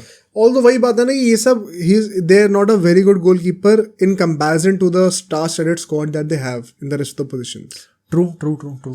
वरना most of the teams don't have a great goalkeeper. मतलब इवन पोर्चुगल के पास कौन सा है? राइट. अपना फ्रांस के पास कौन है अभी? लोरेस तो चला गया. हाँ, वो Mike Maignan is a good goalkeeper. मतलब on paper he is not a superstar ना. तो जब आपके पास हैरी केन, बेलिंगम, साका जैसे प्लेयर्स आगे खेल रहे हैं, ट्रेंट, तो नेचुरली कीपर थोड़ा सा तो वो पेल आउट तो करेगा, रख सकते हो. हाँ, right. Third is that left back problem, जो कि आई एक्सप्लेन इस टाइम पे. शॉ अवेलेबल नहीं होगा. देन जो Gomez should be a third choice left back. Second में आपका ट्रिपियर आएगा, जो कि एक्चुअली राइट बैक है, उसको आप लेफ्ट बैक खिलाओगे. तो आई थिंक यहाँ पे थोड़ा स्ट्रगल कर सकती है इंग्लैंड इन डिसाइडिंग कि कौन एक्चुअली स्टार्ट करना चाहिए. And last is the lack of proper wingers. आप फोर्डन खिला सकते हो, साका राइट विंग पे is a proper winger, but left wing पे स्पेसिफिकली अगर आप फोर्डन खिला रहे हो ना, आपके पास ग्रिलिश है इस टाइम पे जो विंगर है प्रॉपर. फोर्डन यू वुड आर्ग्यू ग्रिलिश भी प्रॉपर विंगर नहीं है. True he is a number 10 actually में. हाँ, ग्रिलिश को भी कह सकते हैं. यहाँ पे 2 ऑप्शन आते हैं ना, एक तो आप सैंचो कर सकते थे, बट सैंचो भाई अब कैसे खिलाएं उसको यहाँ पे. ऑल्दो सैंचो ऑफ लेट अच्छा हो गया. राइट. एंड रैशफोर्ड था जो कि एक आउट एंड आउट. रैशफोर्ड पता मैं इसलिए कह रहा हूँ क्योंकि वो वर्ल्ड कप में इनका अभी 22 वर्ल्ड कप में इनका टॉप स्कोरर था. बट वही पॉइंट है ना कि अगर आप बिल्कुल ही परफॉर्म नहीं करोगे, उसने ये चीज़ बोली है साउथगेट ने कि मैंने जो ऑफलेट फॉर्म रहा है उसके बेसिस पे ही चूज करी है squad, which is a good thing. But वही बात है, सेलेक्ट हुआ फिर वही तो मैं कह रहा हूँ, वो तो प्रॉब्लम थी ना, चॉइस है प्रॉब्लम. हाँ, लैक ऑफ ऑप्शंस था, तो इसलिए करना पड़ा. तो यहाँ पे एंथनी गॉर्डन को हम लोग देख सकते हैं स्टार्ट करते हुए, अगर फोर्डन नहीं करता तो. बट वही बात है कि आप एंथनी गॉर्डन पे इतना ट्रस्ट दिखाओगे क्या एक्चुअली में कि आप सीधा यूरो में स्टार्ट कर लो भाई. तो आई थिंक वही है कि अगर एक सुपरस्टार अवेलेबल होता वही बैकअप में, चाहे रैशफोर्ड होता चाहे ग्रिलिश होता, I think it would have been a safe option. But I still feel there is no harm in playing somebody like Foden alongside Saka on the wings. एक winger अगर cut in करने वाले type का है तो problem क्या है, तो हर मॉडर्न फुटबॉल टीम के अंदर होता ही है. तो tactically I don't think they have any excuse there. नहीं, एक्सक्यूज तो नहीं है, बट वही है ना कि जैसे I think it depends on the style of play also. England at times sometimes counter attack पे खेलती है. Yes they maintain position, but वो लोग काउंटर अटैक पे भी खेलते हैं बहुत ज़्यादा, कई बार बहुत डिफेंसिव हो जाते हैं. सो कई बार वो एक डायरेक्ट अप्रोच लाने वाला आदमी चाहिए होता है, एंड मे बी वो एक रॉ पेस वाला आदमी चाहिए होता है. So in that moments guys like Rashford, even Sancho to some extent, they can help a lot. But Foden के ऊपर तो डिजर्व नहीं करता. हाँ, राइट. आई थिंक ये जो ओवरऑल स्ट्रेंथ्स और वीकनेसेस को हम लोग एनालाइज करें तो एक मेजर जो दिमाग में चीज़ आती है वो ये है कि he has not gone with the safe squad. He has made bold decisions and this is a huge gamble. मतलब this can turn out in favour या फिर अगेंस्ट भी जा सकता है. अगर अगेंस्ट जाएगा तो everybody will bash him. Gamble इतना बड़ा क्या है, मोस्टली तो सब नोन स्टार्स ही लिए इसने यार. जो जैसे अभी जो मैंने कुछ नाम बनाए जो कि इन लोगों ने नहीं सिलेक्ट करे अल्टीमेटली, जैसे गाइज लाइक रैशफोर्ड, सैंचो, फिर हैरी मैग्वायर नहीं सिलेक्ट हो पा रहा है इस बार. तो आई थिंक थोड़ा 4-5 पोटेंशियल स्टार्टर्स नहीं कर. हाँ, तो मतलब एक थोड़ा सा बोल्ड डिसीजन है ये. हाँ, ठीक है, समझता हूँ. And if it does not turn out their way तो फिर ही विल सर्टेनली गेट बैश्ड. तो आई थिंक लेट्स सी कि क्या कर पाता है ultimately, but this is a brave choice. This is something different that we have seen from अपना Southgate. Now coming to the opportunities, I think first is about Southgate only.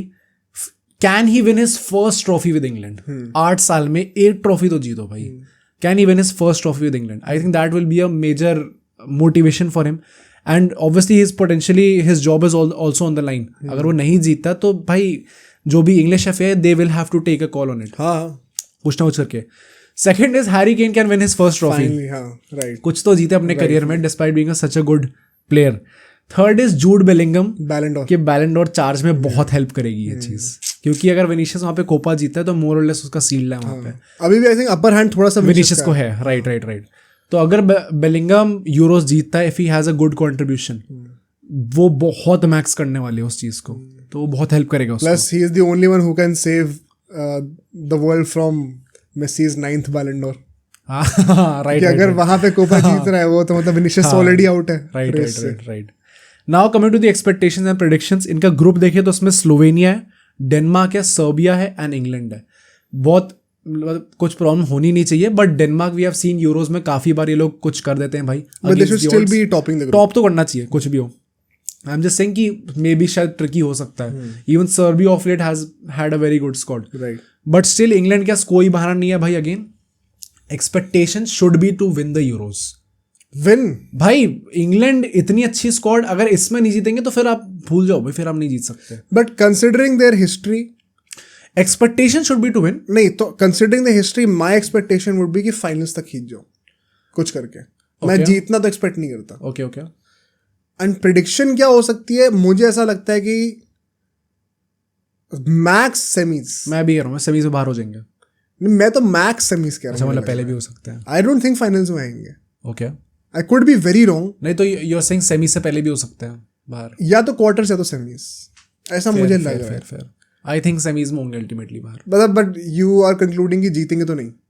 हाँ, जीत थोड़ी रहे हैं. सही में? हाँ भाई जीत तो सकते हैं वैसे. नहीं भाई, इंग्लैंड है भाई, इंग्लैंड नहीं जीतेगी. तो क्रिकेट में भी होता था, फिर जीतना शुरू हो गया ना. इंग्लैंड अब फुटबॉल का डिफरेंट है भाई. क्रिकेट में चलो जो भी है. चलो, but I think let's move on to अपनी next team which is Germany. And Germany host कर रही है इस बार यूरोस. सो अगेन एक्सपेक्टेशंस थोड़ी पाइलअप होनी स्टार्ट हुई हैं.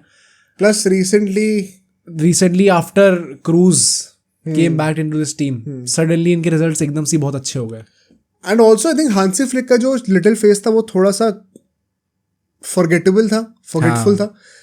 उसके बाद जो नागल्समैन ने जो काम करा है, it looks more promising perhaps. हाँ, I think to some extent, हाँ, बट नॉट लाइक, क्योंकि अभी भी क्रूज करने से पहले तक their results were not good. अब एकदम से वो क्रूज आया एंड समहाउ भाई वो इतनी स्टेबलाइज कर दी उसने पूरी टीम को कि एकदम ही अच्छे रिजल्ट्स निकल के आ रहे हैं. And but is it still, मतलब सिर्फ Kroos, is he going to be enough to take this team off, वही अभी पता लगाना है. हाँ, क्योंकि कोई जर्मन फैन है तो भाई आई don't think you like this. हाँ, अच्छा, ज्यादा क्रिटिकल है. नहीं मतलब भाई फ्रैंकली है नहीं स्क्वाड उनके पास जीतने वाली. चलो बताओ.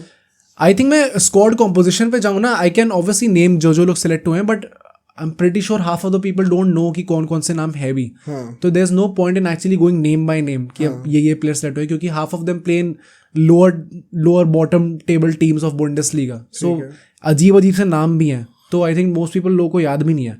सो मैं आपको सिंपली बता देता हूँ कि 3 गोलकीपर सिलेक्ट हुए हैं. ऑब्वियसली नॉयर, टर स्टेगन है दोनों उसमें. डिफेंडर्स भी सिलेक्ट हुए हैं जिसमें किमेच आता है, एंड गाइस लाइक रूडिगर, स्लॉटरबैक, ये सब सिलेक्ट होंगे. जोनाथन टा सिलेक्ट हुआ है. ठीक है, मोस्ट ऑफ जो स्टार्टर्स होंगे. मिडफील्डर्स में एंड्रिच है जो कि स्टार्ट करेगा मोस्ट प्रॉब्ली, एंड पास्कल है ब्राइटन से, गुंडोगान है, क्रूज है, मुसियाला है, पावलोविच है, साने है, फ्लोरियन विर्ट्स है. तो ये सब कुछ नोटेबल नेम्स हैं. फिर forwards I think main problem है इन लोगों की, क्योंकि पहली बात तो सिर्फ 5 ही फॉरवर्ड सेलेक्ट हुए हैं. उसके अंदर भी लाइक मोलर और हैवर्ड जैसे लोग हैं जो कि are not exactly centre forwards. हाँ, सेंटर फॉरवर्ड्स नहीं है. तो मुलर, हैवर्ड्स, फिर फुलक्रूग, ये सब सिलेक्ट हुए हैं. अगर हम लोग आते हैं इनकी प्लेइंग 11 पे, मुसियाला वगैरह, मुसियाला मिडफील्ड में आ गया ना. ग्नाब्री सिलेक्ट नहीं हुआ. ग्नाब्री, ब्रांड, वो नहीं है, हमल्स भी नहीं हुआ. क्यों नहीं हुए भाई? मतलब आई थिंक यार हमल्स का, आई नो अभी चैंपियंस में उसने अच्छे परफॉर्म करा है, बट इवन अभी जो हम लोग यूरो क्वालिफायर्स में देखते हैं, he was not playing consistently. ठीक है. तो इवन अब जब Jonathan Tah very frankly has been better, and Rudiger तो सिलेक्ट होना ही होना था. हाँ. तो वो तो खेलेंगे. सो यू आर सेइंग कि हमल्स का सिलेक्ट ना होना इज नॉट अ सरप्राइज? हाँ, I don't think it's a surprise. मतलब जो लोग जर्मनी देख रहे हैं, I think they would have seen this coming. Okay. But now coming to the playing 11, again Germany also plays with 4-2-3-1 under Julian Nagelsmann. यहाँ पे हम देख सकते हैं जो कि सबसे बड़ी प्रॉब्लम है. मैं पीछे स्टार्ट करता हूँ क्योंकि वो सबसे बड़ी प्रॉब्लम नहीं है. आई थिंक नॉयर स्टार्ट करेगा. ओवर टर स्टेगन. ही शुड ना, राइट. हाँ, नॉयर शुड. बिग गेम में तो नॉयर ज़्यादा ट्रस्ट करोगे आप. एग्जैक्टली. देन उसके ऊपर आते हैं लेफ्ट बैक पे हमारे आएंगे मिटलस्टाड आएंगे, and then Jonathan Tah, Rudiger, as I said centre back pairing होगी. राइट बैक पे किमेच आएंगे. नाउ डबल पिवट की बात करते हैं. यहाँ पे Andrich should start as the proper CDM, जिसके साइड में क्रूज होगा, who will be more of an orchestrator, जो पूरा डिक्टेट करेगा प्ले को. राइट. आगे जो 3 लोग होंगे, यहाँ पे गुंडोगान आएगा, मुसियाला राइट में खेलेगा, एंड लेफ्ट में खेलेगा फ्लोरियन विर्ट्स. ओके. एंड आगे खेलेगा हैवर्ट्स, जो बिल्डअप करते जा रहे थे, गंदा ही होता गया धीरे धीरे करके. नाउ यहाँ पे प्रॉब्लम क्या स्क्वाड के अंदर? मुसियाला राइट पे क्यों खेलेगा, लेफ्ट पे क्यों नहीं? क्योंकि लेफ्ट पे फ्लोरियन विर्ट्स खेलता है, वो राइट में नहीं खेल सकता. तो मुसियाला को एडजस्ट करना पड़ रहा है. हाँ, मतलब वो कर सकता है. आई थिंक वो खेलता आ रहा है जर्मनी. हाँ, वो तो उसने बायर्न म्यूनिख से भी खेला हुआ है. एग्जैक्टली. तो प्रॉब्लम नहीं होगी. बट नाउ कमें कि इसमें प्रॉब्लम क्या है इनकी स्क्वाड्स में. फर्स्ट ऑफ ऑल, इनकी जो वीकनेसेस हैं, जो भी इन लोगों ने ये चीज़ प्लेइंग 11 मैंने बताई है, इसमें जो बहुत की वीकनेसेस है ना, फर्स्ट ऑफ ऑल मैं आपको ये बता दूं कि देखो, ये जो सेंटर फॉरवर्ड वाली प्रॉब्लम है, इनके कोई सेंटर फॉरवर्ड है नहीं एक्चुअली में. आप फुलक्रूग ले सकते हो, but do you really trust him? Havertz ले सकते हो, but is he really a centre forward? Fullkrug in the UCL final सबने देखा ही था. हाँ, right. Havertz is he really a centre forward? Muller is he really a centre forward? तो आप कैसे, किस बेसिस पे आप किसी एक बंदे पर ट्रस्ट कर सकते हो? Of late Havertz is playing, तो मुलर को स्टार्ट नहीं कराना लाइनअप में? नहीं. Don't you think he should be the number 10 behind? भाई वो घुटने नहीं है भाई उसके पास अब. मतलब ही is not even starting for Bayern. तो इम्पैक्ट की तरह. हाँ, ऑफ बेंच तो आ सकता है कोई भी, but I think start most probably Havertz ही करेगा, क्योंकि ऑफ लेट भी हैवर्ट्स ही कर रहा है. बट वही बात है भाई कि जर्मनी का if you even look at the style of play ना इन जनरल, तो ये लोग पोजीशन रखेंगे पूरा. Even against very good teams like England, इन सब के भी लोगों ने पोजीशन रखा है मेजोरिटी. बट वो पोजीशन से चांस क्रिएशन उसमें नहीं आ पाती, चांस क्रिएट नहीं हो पाते. सेकेंडली चांस क्रिएट हो जाते हैं तो you don't have anyone up front जो कि फिनिश कर सके उन चांसेस को. That has been their main problem since the last I would say 10 years. भाई 10 साल पहले लोग लास्ट ट्रॉफी जीते थे वर्ल्ड कप, उसके बाद से they have been actually terrible, borderline terrible, group stages में आउट. हाँ, बॉर्डरलाइन टेरेबल रहे लोग इन सब चीजों में. तो ये जो मेन प्रॉब्लम है ना, ये इनकी सेंटर फॉरवर्ड की है. सेकंड आई थिंक एक जो बहुत बड़ी प्रॉब्लम है विच इज की इनके like they don't have proper wingers. आपके साने है but Sane won't start over मुसियाला. Right. Florian Wirtz is an attacking midfielder. Gundogan is an attacking midfielder. Don't you think? हाँ बोलो. Right में Musiala is also an attacking midfielder. Don't you think कि Musiala को left wing पे start करा के साने को right wing पे स्टार्ट करा दो Wirtz की जगह? Sane again Sane for Bayern Munich also has not been that good. हाँ. वो मतलब कभी स्टार्ट करता है कभी नहीं करता. Florian Wirtz has had an exceptional season. With Bayer Leverkusen. वो आई थिंक बुंडेसलीगा का प्लेयर ऑफ द ईयर भी वही जीता है. तो आई डोंट थिंक कि कोई भी out of everyone Florian Wirtz bench हो जाए. एंड मुसियाला तो everybody knows his quality. And Gundogan भी स्टार्ट करेगा ही करेगा. तो आई थिंक बस वही है ना कि आप प्लेयर इतने अच्छे अच्छे हैं आपके पास but you don't have proper wingers. तो जब वो बात आएगी चांस क्रिएट करने में, समटाइम्स चांस क्रिएट करने में यू नीड डायरेक्ट प्लेयर्स जो कि भाई ये नौटंकी हटाओ डायरेक्ट अटैक करने जाओ. तो आई थिंक उस मोमेंट में they will have a problem. And I think of late ये प्रॉब्लम रही भी है इन लोगों की. तो they will have to figure out कि ये लोग कैसे इस चीज़ को टैकल करते हैं. एंड हुलियन नागलसमैन को भी मतलब क्या बोलूँ, आई think that is also one of their weaknesses only कि उसको बहुत ज़्यादा टाइम मिला नहीं है. एक और तरीका जो मैं सोच रहा हूँ भी ऑन द स्पॉट, वो ये भी हो सकता है कि आप जो है प्रॉपर विंगर्स की लैक है अगर, तो मूसियाला को नंबर 10 बना दो, लेफ्ट पे विर्ट्ज और राइट पे साने, और गुंडोगान को पीछे डबल पिवट में शिफ्ट कर दो. बारसा से भी तो खिला ही है. But then they won't have a proper CDM. Kroos तो स्टार्ट करेगा ही करेगा, बट फिर अंडर छटाना Gundogan bench. And we know Kroos जब सीडीएम स्टार्ट करता है तो क्या होता है भाई. वैसे Kroos and Gundogan as the double pivot, could that not be possible? वही है ना, एक सीडीएम नहीं आपके पास. मतलब रियाल ने भी खेला है ऐसे पूरे साल, और रियाल पिटी भी है जब क्रूज सीडीएम खेला है. पर कितना पिटी है भाई. रियाल है. अब वो देखो ना उनके पास आगे क्वालिटी क्या है. हाँ. मतलब वो दे हैव प्लेयर्स जो कि आउट ऑफ नथिंग सोलो सबसे कटा के भी गोल मार देंगे. इनके पास आगे क्या है, मतलब आगे हैवर्ड जैसा स्ट्राइकर है इनके पास. तो मतलब आई थिंक इवन मतलब ये तो हमने वैसे बात कर ली, but I think international football में एवरी टाइम जो भी टीम जीतती है they should go with an defence first approach. Pragmatic होना चाहिए. इसलिए हम देखते हैं फ्रांस जैसी टीम इतने आगे पहुंचती हैं. अगर आपका डिफेंस पहले होगा then your priority should be to attack. पहले अटैक नहीं होना चाहिए. राइट. वही डिफेंस विंस जो टाइटल्स वाला पॉइंट आ जाता है. So I think they can't really afford that. जो भी हम लोग क्रूज और गुंडोगान की बात कर रहे हैं, obviously that would sound and imagine देखने में तो लगता है भाई हेवन है वो चीज़, but I don't think that will work actually में. Now coming to the strengths, and I have not been able to point out a single strength. And जितने भी जर्मनी के लोग भी हैं, content creators and you know in general जो public है, जो नोशन है, it has not been that good. Julian Nagelsmann को भी like some people are saying कि भाई नागलसमैन जो है नेशनल टीम में किसी ने ज़्यादा देखा नहीं है तो that can be an X factor. ये क्या मतलब हुआ भाई. I think the only good thing for them is कि क्रूज आ गया वापस. A guy like Kroos who has had one of his best seasons, who is one of the all time greats, and उसका one of the best seasons रहा है इस time पे. Plus उसके लास्ट फ्यू गेम्स होने वाले हैं, so he will be ready to give his all. I think that's the only thing. And Kroos effect, मतलब I think we should not undermine that. It is not a coincidence कि वो आए और एकदम से इनके भाग्य खुल गए. बिल्कुल. Plus the kind of rhythm that he is in this season, वो जेन्युइनली इंपैक्ट क्रिएट करेगा जिस भी टीम में. And when you want to control a midfield, you want कि क्रूज ऐसा बंदा होगा, ये संभाल लेगा कुछ ना, वो तो ये टेम्पो डिसाइड करेगा. तो I think that is one of the only strengths that I could figure out इनकी पूरी स्क्वाड को देख के, जो भी स्ट्रेंथ्स वीकनेसेस देख के. तो मे बी भाई Kroos can have a very good impact on Germany this year. Now coming to the opportunities, again यहाँ पे पहला नाम तो क्रूज का ही होगा. एज आई सेड कि लास्ट फ्यू मैचेस हैं उसके पूरे करियर के, फुटबॉल के लास्ट फ्यू मैचेस हैं, नॉट इंटरनेशनल फुटबॉल. सो भाई ही वुड वांट कि वो एकदम हाई पे फिनिश करे, जैसे उसने अब क्लब के साथ एकदम हाई पे फिनिश करा है. Second is I think Germany as a footballing nation. As I said कि पिछले 10 साल में इनकी रेपुटेशन क्वाइट फ्रैंकली बहुत गंदी रही है. और एक टाइम पे दे वर रिगार्डेड एज भाई मतलब एकदम top footballing nations. Even they still are, but वही ना कि वो धीरे धीरे कम होती जा रही है. राइट. तो they desperately need a very good run in a competition. अगर ट्रॉफी नहीं भी जीतते, आपके घर पे हो रहा है ये, you have to make it at least to the semis. True. But coming to the expectations and predictions, इनका जो ग्रुप है, Germany, Scotland, Hungary and Switzerland. Now very honestly don't treat Germany as a very big team इसमें. क्यों? क्योंकि दे are not भाई, मतलब squad इतनी अच्छी है नहीं इन लोगों की. ठीक है.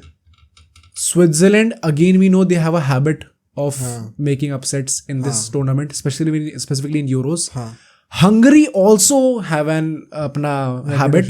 अभी जो लास्ट यूरो हुआ था जिसमें फ्रांस, पोर्चुगल, हंगरी और एक और टीम थी, आई फॉरगॉट, जो ग्रुप ऑफ डेथ हुआ था इनका, उसमें भी सेम चीज थी. हंगरी ने वो याद है लास्ट डे पे बदल रहा था. मतलब मैच सारे साथ में चल रहे और पोजीशंस बदल रही है क्योंकि हंगरी तो अच्छा खेल रही थी.